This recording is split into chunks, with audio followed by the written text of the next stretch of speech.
Fantastic. Hello. So it's great to have such a full panel. Thank you all so much for joining today. Now, I want to jump straight in because we are a little bit behind schedule and I want to catch up with some lost time. We're taking a look today at the DeData and the Metaverse, and more importantly, building your equity in the Metaverse.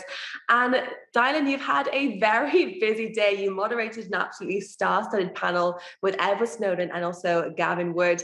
And towards the end of the conversation, things did get a little bit heated when it comes to metaverse conversations and both opinions on the metaverse. So when it comes to the statement of building your equity in the metaverse, I do want to start with you and ask, when you hear that statement, what would your strategy or approach be? There need to be some technological antecedents and a composite of probably technologies in place prior to the idea of building your equity in the metaverse being a thing. Nevertheless, conceptually, it's something that we can discuss right now, with the full measure of optimism that we would throw at any other endeavor that we hope would widen the scope of human freedom.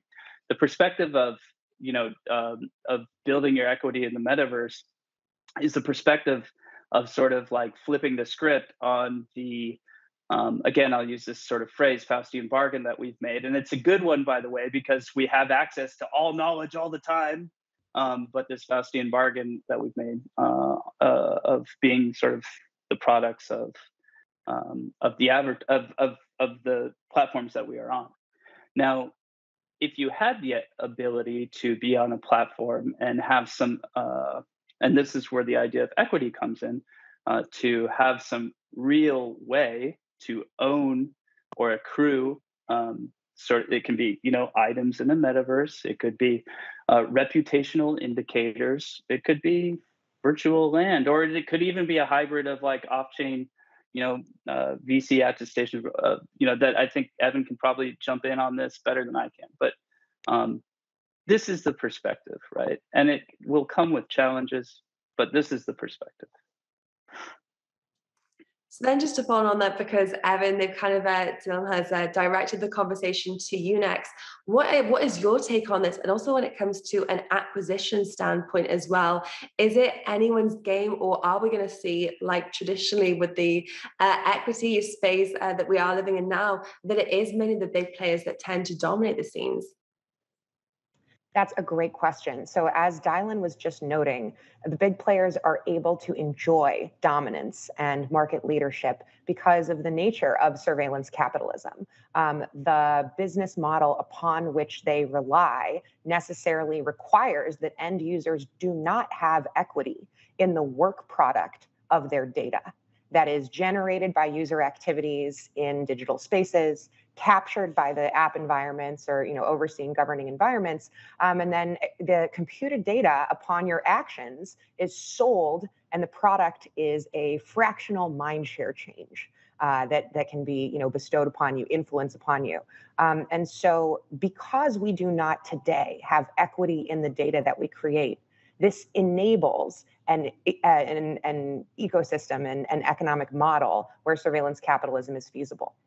The moment that you start to cut the subject of the data into its use, and you require the consent of that individual, the subject of that data, to use that information in other ways, to monetize it, to engage with it, that gives the opportunity for that data to have a sort of share of its equity and its value held by the individual who created the data in the first place, which this concept of self-sovereignty in the metaverse is underpinned by the assumption that we will take part in the financial upside of the data that we generate in our actions. Now, the limiting factor to being able to enjoy this equity in the same way that we can enjoy self-sovereign ownership of existing crypto assets on chain is that we need a vessel for our data that can be similarly self-sovereign. Until we have the ability to own and control it under our consent and our governance and our storage preferences, we cannot fully participate in that equity. So as Dylan was noting earlier, there are many technological advancements that need to evolve, specifically the ability to store off-chain, private, revocable, personal data that is not appropriate for on-chain publication, being able to store that data in a self-sovereign way governed by its subject. Fantastic, thank you for that. And Ray, I'd like to turn to you now because I can see you nodding along in agreement to some of the points that Evan has made there. When it comes to the landscape, how would you evaluate things at present? And also, how close are we to ownership of this DeData and really this self-sovereign approach that we are talking about today?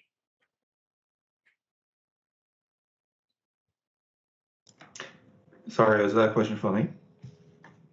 Yes, It was. you. Okay, yeah. Yeah, thanks for the opportunity. I'm the CEO, co-founder of BigCountry. We enable everyone to launch their white label Metaverse. I personally already native to the Metaverse. I play games. My son actually plays games next to me, in the Metaverse all the time. So to us, the digital goods has already become more important than the real stuff, like Christmas. They don't want, things like Transformers anymore. What they want is the computer game skins and Robux, also some piece of land, for example, at BigCountry.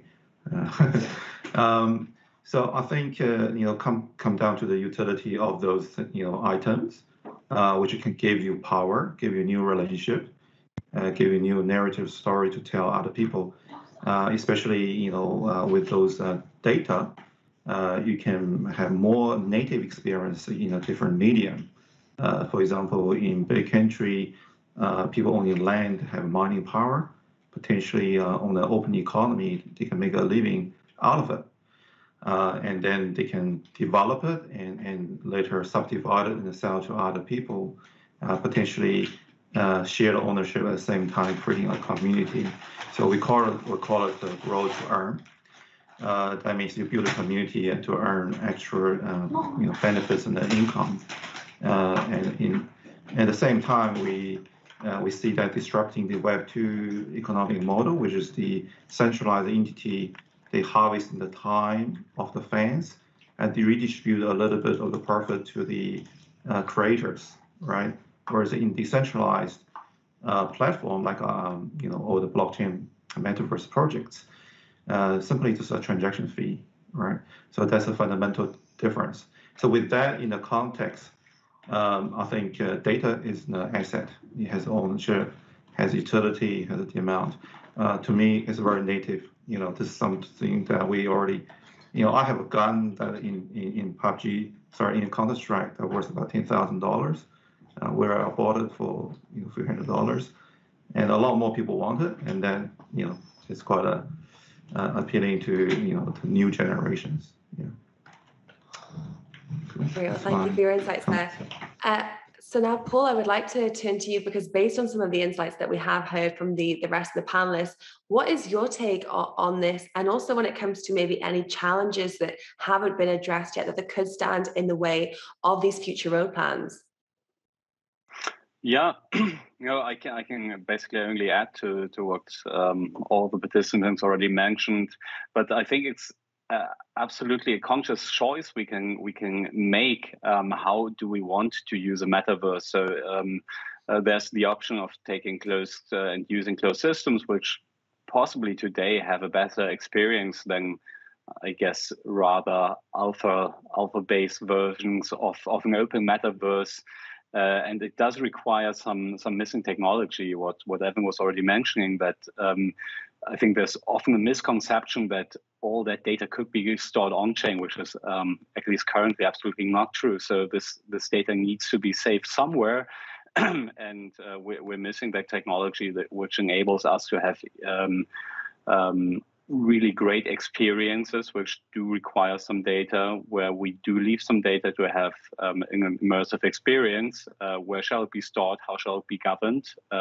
So something's missing, but at least the people who are building it, even though they might come historically from Web 2.0 companies, former like gaming companies, I think they do see the value. And coming back to I guess the panel's topic, building your equity in the metaverse. I think there's a huge opportunity for all of us jointly to build such an equity and distribute it fairly. I mean, when we look at DeFi, I think when looking at DAOs and token economics, I think the space does have a history in trying to find incentive systems which incentivize people who are early, to incentivize them more than I guess latecomers, and create such incentives. And I think the same we'll see in a metaverse, and these incentives will drive a more open metaverse where data ideally is owned by all and not just one large entity. And this is something data we obviously on a daily basis deal quite a lot with. So historically, we usually we basically are calculating reference rates and pricing data, so financial data. But we were quite early on, I guess, also personally involved in looking what data means for the open metaverse. And we're Outlier Ventures, which pretty early on also created this open metaverse thesis, an investor from us. We thought about how can we actually create the framework of making data accessible and usable, because it's so fragmented, saved somewhere in so different formats and not accessible. So to create some homogeneous data sets, and we're really at the beginning. It's much more challenging, to be frank, than doing this for a token price to make these metadata sets accessible and to structure them in a way.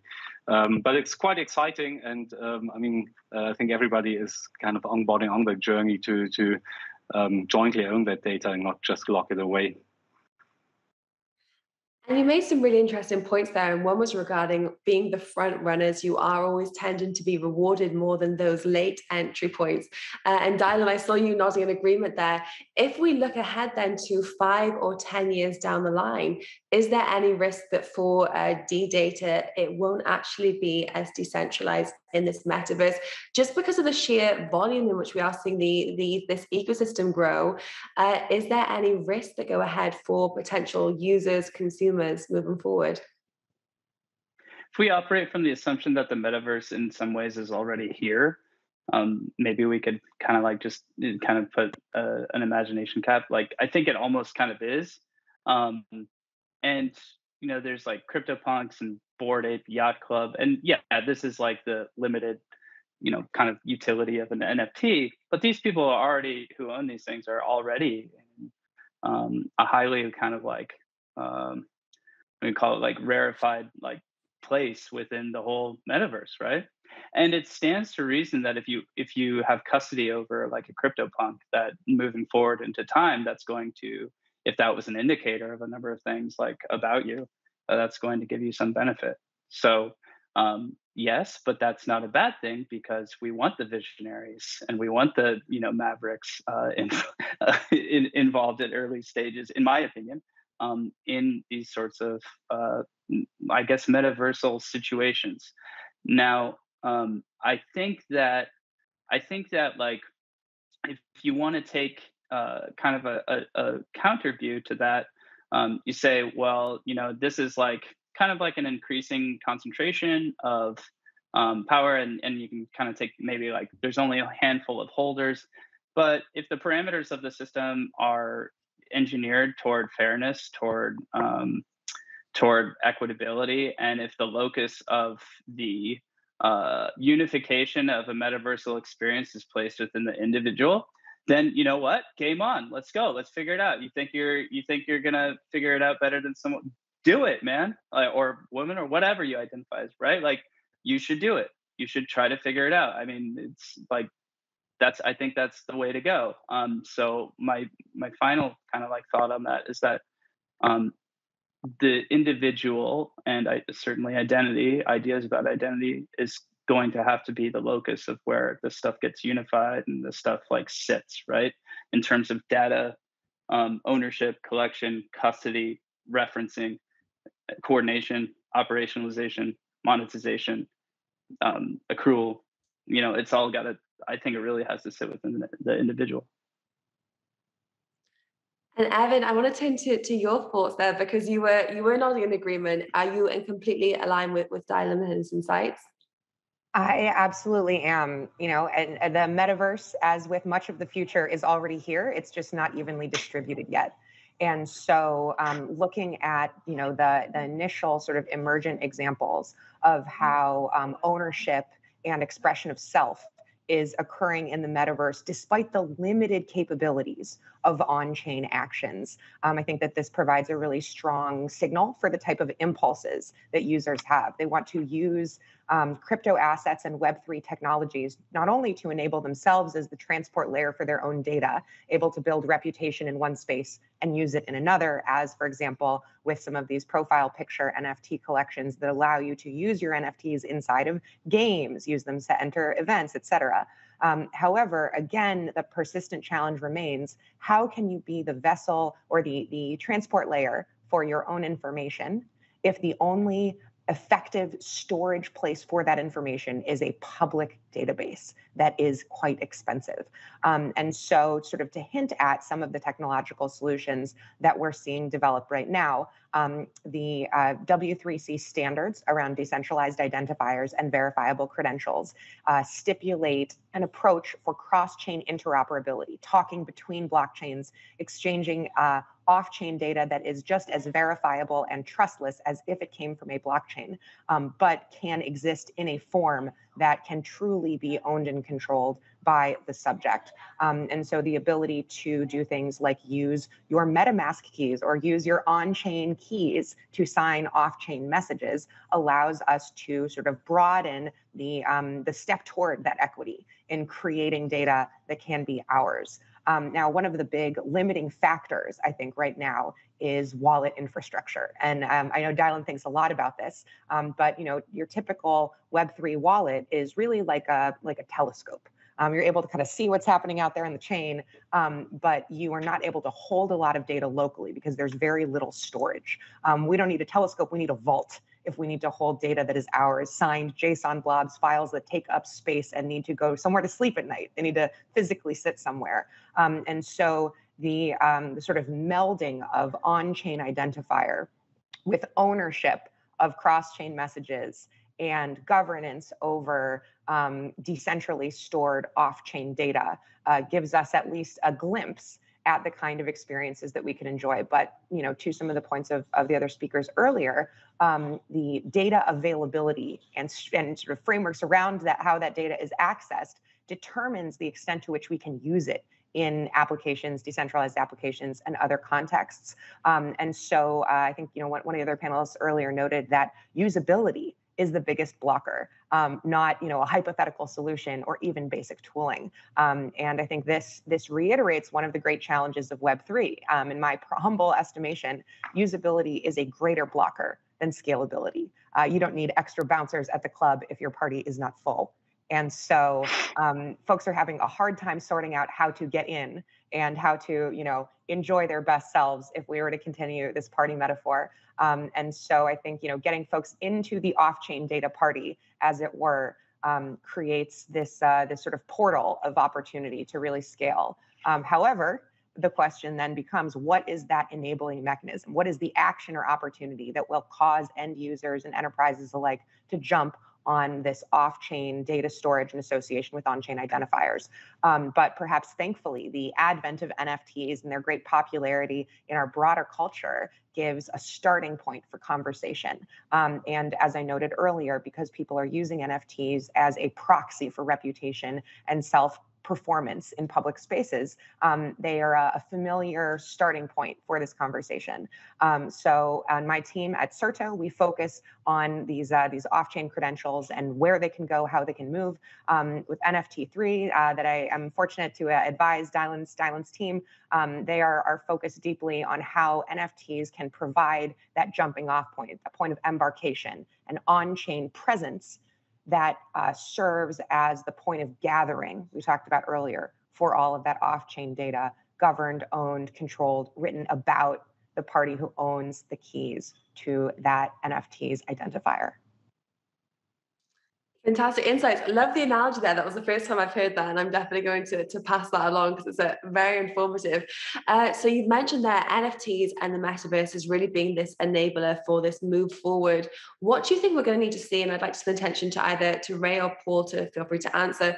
What do we think are going to be the next few steps that are really critical in this transition now? Because this is a pretty historic time for what we're seeing as people start to understand the importance of decentralized data and also this ownership model that we are newly being introduced to.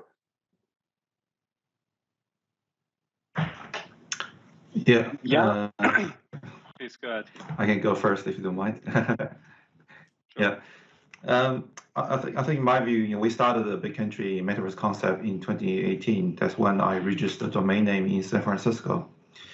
I want to use this to demonstrate my own or our team's understanding of our origin, people, and the future. So the first problem that we want to solve is that crypto is amazing, give us a utopia feeling, while there wasn't a utopia kind of a world. I think we are created with a free will and using imaginations. We thought to create something that allowed people to do that. So in the metaverse, we believe there will be new native experience to be created that doesn't really exist in our house, on the street, or even the computer games. So those new native experience is something. Sorry, my kids is here. The new native experience we are creating. I'll give you an example. We have a meta soul concept. That means either you or anyone has an avatar. That can create a meta soul mirror version of their own interpretation. So they can create a cyborg or even a different gender or something alien, right? And they can continue to feed that with either some energy source, which is another token, or some kind of inputs of knowledge, and then the different meta souls can interact. So it's almost like I made a many of me in different forms and experiment a social connectivity with other beings. So that's something as one of the things we created. We made a beautiful avatar. You can customize it, represent your own version of a meta soul, and then potentially can be driven by AI as well as other real human assistant. So that kind of new relationship between you, your avatar, your meta soul, versus your meta soul's driver with other people's. So this is kind of a new thing we are creating over here. Just to give you an idea, and then we will make an announcement in the future, early next year, about the solution. We're already been building that, and it's going to be part of the big country. So anyone launch their own metaverse, or yourself have a new identity, and then new identity is identity. Yeah. That's so cool, man. Sorry. No, it yeah, is. I mean, we got a really cool avatar. Check out our Twitter. There you go. And feel free to converse with yourself as well. And Paul, I do want to go back to you then and just hear your insights as well based on the conversation that we were having earlier. Yeah, sure. So let me just share what I'm most excited about, I guess, is in these early days that we'll see, and I think we're really on the verge of this, that we'll see a metaverse which actually provides utility, which is beyond just financial incentives. Because when we look, okay, what's the utility of spending time in Decentraland or Sandbox? What does a person actually get from there, or playing something like Axie Infinity, however you want to define the metaverse right now? So I think it requires engaging experiences, whatever that might be. So I don't know who went to I forgot the title, but this Kraken sponsored concert in the metaverse. So I think that was the first time I actually saw people there. I spent some time there for looking at various things. But you saw, okay, here's an experience happening, which is somehow engaging. I do enjoy the time I'm spending here. And I think this is great because then we're not just building something for us builders, which somehow functions, but where people actually have a good experience and enjoy it. And if we ensure that all this happens not only on a centralized stack, but on a Web3 stack, which is obviously much harder to create an interesting experience, and I'm quite positive about the future. And I think in order that we'll see a metaverse which is not just one metaverse, but many connected, I think, and this is probably a boring ending here, but it requires some sort of standardization. This is something, I guess, some learnings we took from DeFi. When you see, for example, EVM just as a concept, it's so easy for everyone to create some applications or utility based on one harmonized standard. And enables cross-chain functionalities. And when you look at bridges and other, I guess, DeFi legal blocks, which are all one way or the other a form of standardization, I think if we manage to bring certain standards, even though we might have now 20, maybe we can connect them all. Maybe we get rid of most of them. But I think this is kind of a building block, and the fundamental pillar will need to have a Web3 based connected metaverse, which is not just one centralized part. And we're trying to do our best basically to contribute in one small way here to bring certain data sets. It's impossible to bring all to this to these different disconnected ecosystems and make them very easy accessible. Yeah. Awesome. Now, what I'd like to do now as a final note is ask each one of you four panelists, because you're all very well equipped to answer, when we talk about kind of the attraction that we have seen to play to earns in 2021 specifically, and we saw the user incentives for anyone this kind of level playing field when it comes to user attractions. For individual users now that are based in different geographical regions around the world, and when it comes to them building their own independent equity, whether that's from the DeData incentive or the play to earn, what kind of advice would you give to them? Because I'm sure these kind of panel discussions do attract new users that are still learning about this wild world and even where to begin. So maybe Evan, I can start with you. That is a great question. How do we guide our newest members of the metaverse toward the clearest path toward their own equity in Web3? So the first thing that comes to mind for me is a strong foundation of secure best practices. So, before you start driving the car, buckle in and make sure that, you have things in place like a separate email address for your Web3 activities, a hardware wallet, a secure key management methodology, a plan in case of emergency for that secure key management strategy. Many of these initial activities are things that do not come across for new users as particularly important or pivotal, such as writing down one seed phrase. But I'm sure many of us have lost more tokens than we care to admit due to some of those, failing to adhere to security best practices. And I know we've heard a lot of headlines about them. So even before considering something as sophisticated as DeData, creating a strong foundation upon which you can be an effective and self-sovereign Web3 user is, I think, the greatest place to start. Because if you fail to securely prepare yourself in that way, you cannot enjoy the fully fledged self-sovereign metaverse as it evolves after that point. Fantastic starting point. So strong foundation with user interface when it comes to email, make sure it's secure. And what I'm going to do now is actually pass the challenge that you can't repeat the answer that a fellow panelist has said. Paul, I'm going to turn to you now and ask what advice you would give to a new user when it comes to ensuring their own individual equity building. I think you need to make a conscious choice where you want to spend your time. And I hope that not only the user, but also us as, I guess, part of the ecosystem and builders within it are trying to create strong incentives for people to build play-to-earn environments which distribute value equally among just capital holders and actually people playing there. Because I find this kind of sad to see that somebody with a lot of capital is actually abusing just somebody who has time and you're lending this. So from a financial perspective, fine, that's okay. It's early days, but I'm quite hopeful that we'll see more play-to-earn environments where the distribution is fairer than what we've possibly seen in the past. So as an advice, I think be very conscious where you spend your time.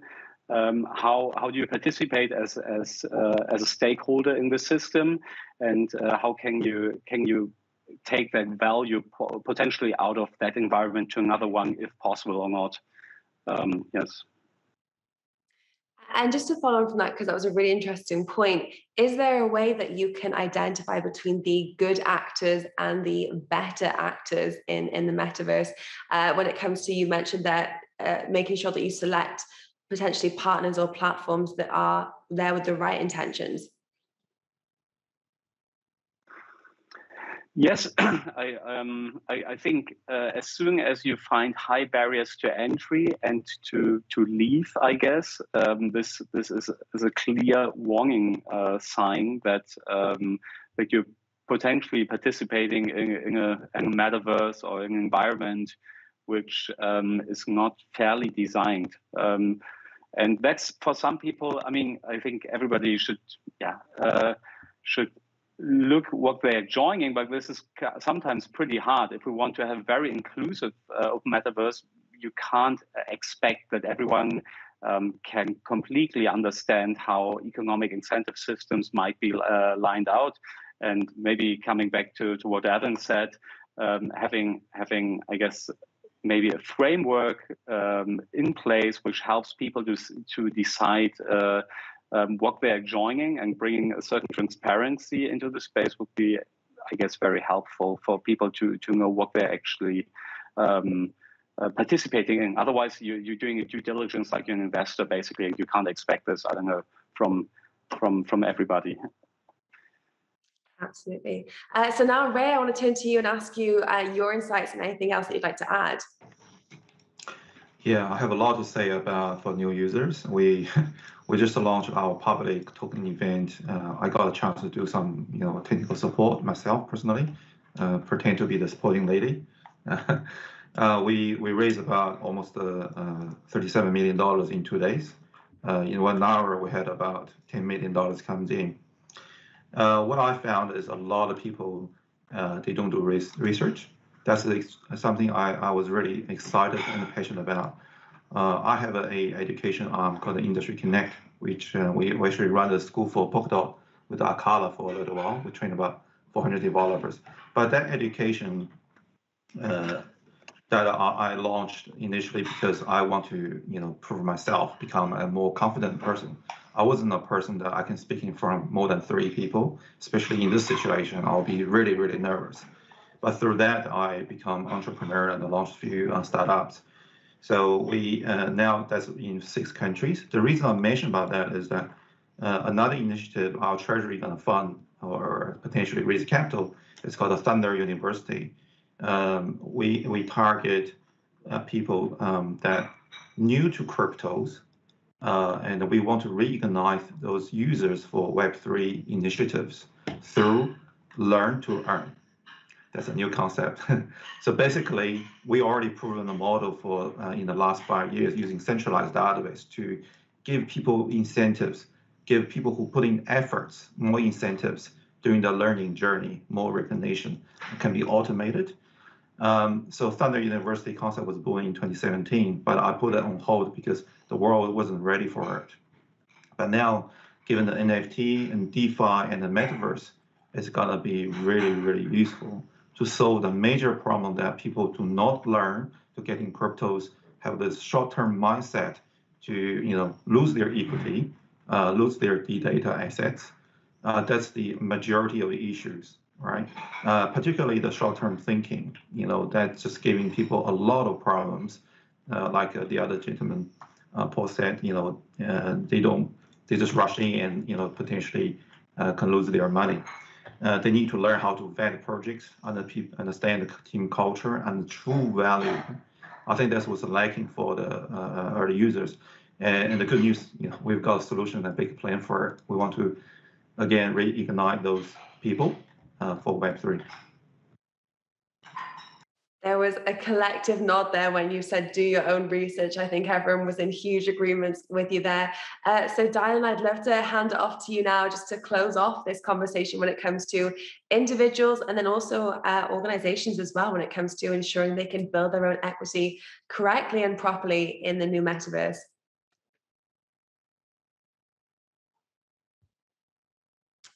Oh, seems like my panelists have gone. So I'm not sure what's happened there to, oh, the guys are back. Final quote, we didn't end it there.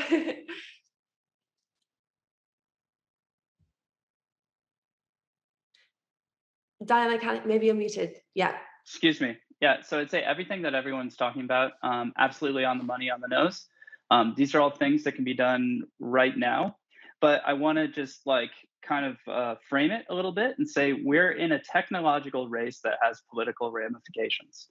So the communities of, you know, like of Web 2 and they like, they're gonna, if we're talking about it, like going back to your point, Evan, about adoption, right? Or and other points about usability, like those communities don't necessarily care what is like the back end driving whatever their experience is, right? So if those communities are flipping over to some narrative about, you know, joining the metaverse, and yeah, I'm going to call out Facebook on this, right? That shows us either it's a capitulation, right? That they're saying, oh, this is the way the world's going, or it's probably more likely and more cynically a way to co-opt whatever is happening right now. So I'd say that, you know, in addition to the things the other panelists are talking about, you really have to think about what kind of a world you want to live in. And is it a world where, you know, and I've used this phrase like a couple times now, like I'm telling you, like the dopamine hits that you're getting from like building real equity, accruing equity in things you custody and own, right? Those dopamine hits are going to be much higher than the dopamine hits you get scrolling through TikTok. Trust me on this.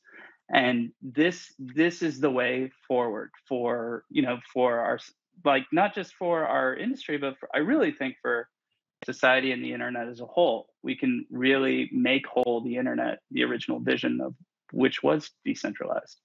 We have this sort of wayward time where we're, you know, centralized, the internet is centralized, but we're going to get back to what the original vision was, I think. I hope.